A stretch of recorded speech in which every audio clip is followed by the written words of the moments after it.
그런 것들, 우리 삶의 변화를 생각하지 않고 계속 과소비 형태의 삶을 유지하려고 하는 그런 성향들이 있는데요. 독일은 좀 그렇지 않더라고요. 프라이부르크, 특히나 보봉 지역은 현재 어떤 건물들은요, 대부분의 건물들이 다른 지역의 독일에서 사용되어지는 전력량의 15%밖에 사용을 하지 않아도 되는, 그거밖에 쓰지 않아도 충분히 생활이 가능한 그런 형태로 굉장히 효율적이고 절약형의 그런 건물들을 이용하고 있다고 합니다. 그런 시스템을. 그래서 보니까 위에는 노면 전차입니다. 노면을 다니는 전차고요. 아래는 버스인데요. 같은 길을 다닙니다. 그러니까 공간 활용도 면에서 굉장히 효율적인 것 같더라고요. 그리고 또한 동시에 요즘 우리 같은 경우에는 버스하고 전차라고 연기하는 카드를 사용하고 있지 않습니까? 그런데 좀 얼마가 약간 할인은 되는지 몰라도요. 이쪽에 전차 안에 있는 매표, 그러니까 표가 나오는 기계인데요. 여기서 보면 하루권의 정액제로 뽑아가지고 몇 회를 타든 상관없이 일정한 액수만, 아주 저렴한 액수만 지불을 하면 대중교통을 굉장히 편하게 이용할 수 있는, 우리나라처럼 좀 희생하자, 좀 아끼자, 이런 생각 정도가 아니라 대중교통을 이용하는 것 자체가 탄소 배출이 적게 되는 시스템을 이용하는 것 자체가 시민들에게도 훨씬 더 편리한 그런 형태의 사회 시스템을 만들어 놓은 것이 특색이 있었습니다. 저쪽에 전체 사진, 밑에 보이는 게 전체 모형 사진인데, 헬리오토피아는 태양을 따라서 태양광 에너지를 이용하는 집인데요. 태양을 따라서 빙글빙글 도는 집입니다. 굉장히 설계를 특이하게 해가지고요.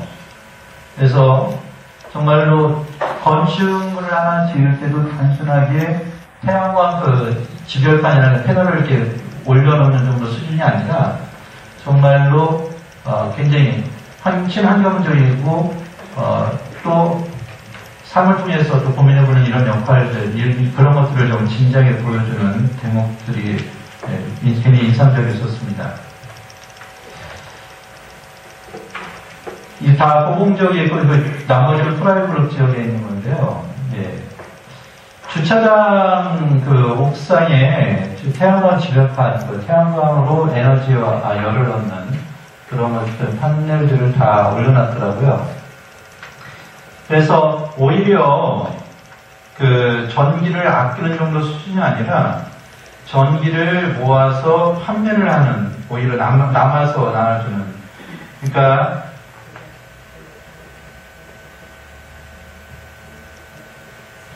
독일 일반 가정이 65kW 정도를 쓴다고 합니다, 전기를. 그런데 보통 그러니까 에너지 소비 기준이 15kW 이하인 집을 패시브 하우스라고 부르는데요. 그런 저런 패시브 하우스뿐만 아니라 잉여 전력을 생산해서 오히려 전기 회사에 판매하는 플러스 에너지 하우스 등이 있는 것이 좀 인상적이었습니다. 왼쪽에 보이는 데가, 아래쪽을 먼저 설명해 보면, 저런 식으로 도심 곳곳에 편하게 자가용들이 다니는 그런 시스템이 아니라 오히려 저런 대중교통을 이용해서만 시내 중심 관광지들을 다닐 수 있는 그런 형태를 구축을 해놓은 것이 좀 인상적이었습니다. 오른쪽 위에 보이는 건물은 뭐냐면요, 밑에 파라솔을 보여주면 대충 짐작하시겠지만 술집이었습니다. 이게 술집 위에도 태양광 시설이 좀 있는데, 그 집에서 파는 맛있는 맥주 한번 사진을 넣어봤습니다. 솔라이스프레스라는 곳에 갔을 때요, 솔라 컴포스라는 곳에 갔을 때, 그때 활동가분이, 그쪽 회사 관계자분이 설명해 주시는데, 효율성을 높일 때, 여기는 여러 가지 대단한 기술을 생각을 해내는데, 조금만 관점을 바꾸고, 사고의 틀만 바꿔도 충분히 효율성을 높일 수 있다고 합니다.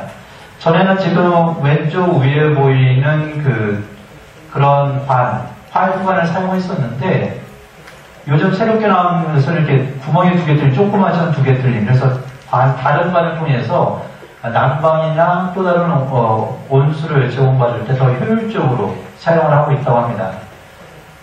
그리고 제가 묵었던 그 프라이부르크 시내에 있는 호텔 화장실인데 왜 화장실을 찍었냐면요. 그 화장실 저기 양변기 그 위에 저 판에 누르면은 물이 내려가게 되어 있습니다.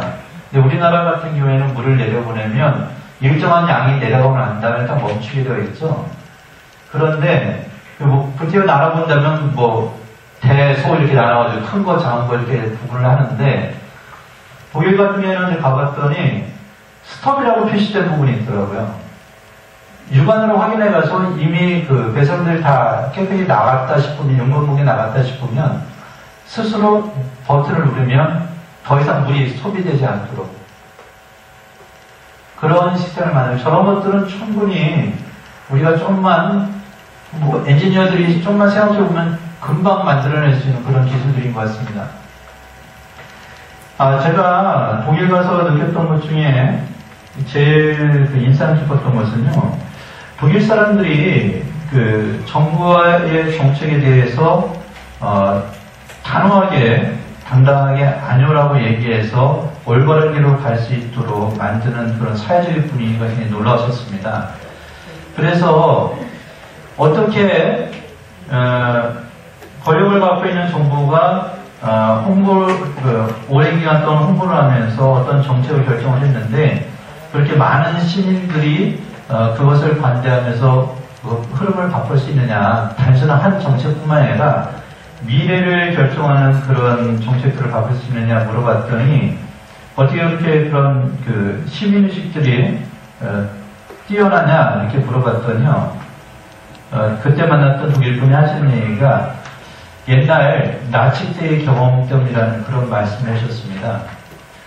예전에 불의를 보고도 침묵하는, 두려워서 입을 다물고 있었더니 어떤 사람들만 나와 관계없는 사람들에게 닥친 위험에 입을 다물었더니 결국 너무나도 안 좋은 세상이 되더라. 나조차도 살기 위험한 그런 세상이 되더라라는 그런 체험 때문에 아마도 독일 국민들은 잘못된 것을 봤을 때 아니오라고 얘기하고, 어떤 것을 옳은 것을 봤을 때는 힘을 쏟아 같이 보태주는 그런 모습들이 있지 않나 싶습니다. 이 슈투가르트 때도 그렇고 이 아이들이 들고 있는